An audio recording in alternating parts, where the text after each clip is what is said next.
See you later, alligator. Have the wild crocodile. Hey there guys, it's Paul from dr.x, and today we have a very popular drone on the table, and it's under $100. It's called Drone X and it's made by ThiEye, a company that usually makes action cameras, and pretty good at that because I recently wanted to buy one myself. Because it is under $80, this is actually comparable to the likes of the Xiaomi Mi 2 and the DJI Tello, which are very popular drones. I will classify it under selfie drones. If you want to see a very in-depth comparison between these three drones, including the pluses and minuses and detailed camera comparisons, then check the article on DronesGator over here. Now let's quickly see what's in the box and what the main features are. It comes with a useful manual that is written in a few languages, including English. These are the probe guards, which by the way are of the right flexibility to withstand most shocks. It also comes with a probe removal tool and spare propellers. Here is the drone itself, which seems to have a very tiny camera, but guess what? It's 1080p Full HD. We'll see the actual quality in a moment now. The drone also comes with one 650 mAh battery. We'll see how much it lasts in the air. It seems there aren't any batteries to buy separately, but there's a plus version coming soon on GearBest from what I can see, that has an additional battery and charger included. The build quality of the drone seems quite good. It has a 3D printed feel to it, and the arms are also very sturdy. I'd say even more than the Tello. It can be charged by the micro USB cable that you get in the package at any PC or laptop. There's also a micro SD card slot, which is absolutely great. This means the final recorded files will not be directly from the smartphone, which could have Wi-Fi interference. The drone also has optical flow stabilization, which is basically a camera facing down and taking pictures constantly to help it stay in the same spot. The drone also has an on and off button, so it won't automatically turn on if you connect the battery. Now let's test it on the camera benchmark I made to see how sharp the details are and how well the colors are reproduced. This is a sharpness test indoors. As you can see, the image is quite sharp. Believe me, for this price, and that's mainly because it takes 4K photos. The only slightly strange thing is that on the edges, if you zoom in, there are some strange compression artifacts, I think, that look a bit like small snakes hovering. Again, in the article from dr.x, I have compared these images between two other similar selfie drones so you can draw a conclusion, including the DJI Tello. If we compare it with a similarly priced drone, the Xiaomi Mi 2 for example, it's considerably better. The same artifacts appear in the video of the Gator bench image, but keep in mind this is indoors and it's pretty poor lighting. The selfie with me inside is quite spot on when it comes to colors and the sharpness is impressive. But again, if you look really closely, there are still those margin artifacts again. Here's a couple of pictures from the usual spot on my window. In my opinion, they look amazingly sharp and I'm quite impressed by what an $80 drone can do. If we take a video from the same spot, we can see it's very good quality. Actually, even a little better than the Tello video in my opinion. There's going to be a complete comparison between them soon, so subscribe for that. I took the drone outside and decided to take a few selfies, because that's what this drone is probably best for. And here are the results.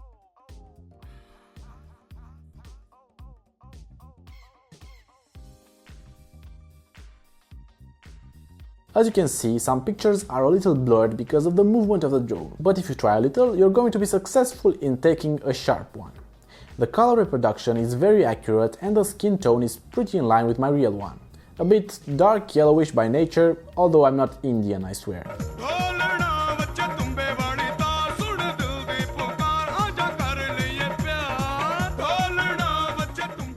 Those same artifacts mess my face up a little, but at least they add a little bit to my beard. However, you won't probably post a zoomed in selfie on Instagram anyway. You'll want people to know this was taken with a drone, and the strange margins can usually only be noticed when you zoom in. I did have a problem with the Drone X when it came to connecting to its Android app. I had to try quite a few times until I got it connected, but on the iPhone it worked just fine from the first time. Speaking about the app, it's very well made with intuitive functions, including choosing between a selfie mode and standard mode. In selfie mode you'll control the drone normally while facing you, and there's also the standard controlling mode. You can choose between two speed modes, the faster one being better for windy conditions and of course going faster, By the way, the day I took this footage was super windy, and that's why probably some footage will be more blurry. Even so, it holds up in the wind surprisingly well. You can also control the drone through the motion sensitivity mode, which will use your phone gyros to change direction. Before we check out the actual outside footage of the drone, let's see the measured specs rated by my beautiful star rating system. The flight time, well, I put it somewhere around 8 minutes, pretty much as advertised. I actually got about 7.5 minutes in total with pretty much a full battery. How about flight stability though? Well, I have devised a system to measure the general stability of drones.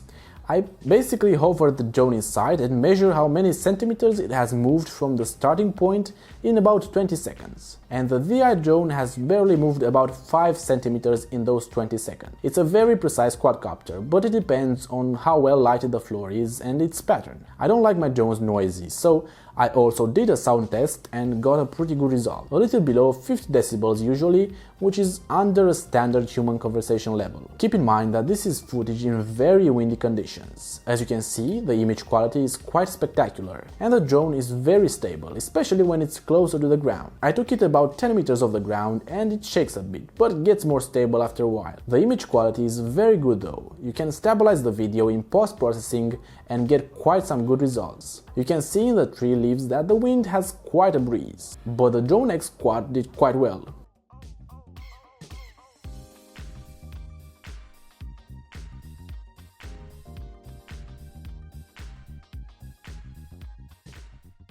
Let's rate this drone with my black stars again. My experience when it comes to the flight was very good, but because of the size, it's susceptible to powerful winds. So that's why I didn't get the last star. It was very easy to use and fly. It only takes 3 stars from me because the Android app was very hard to connect to the drone, but I expect they solve this issue soon, because it's only about software.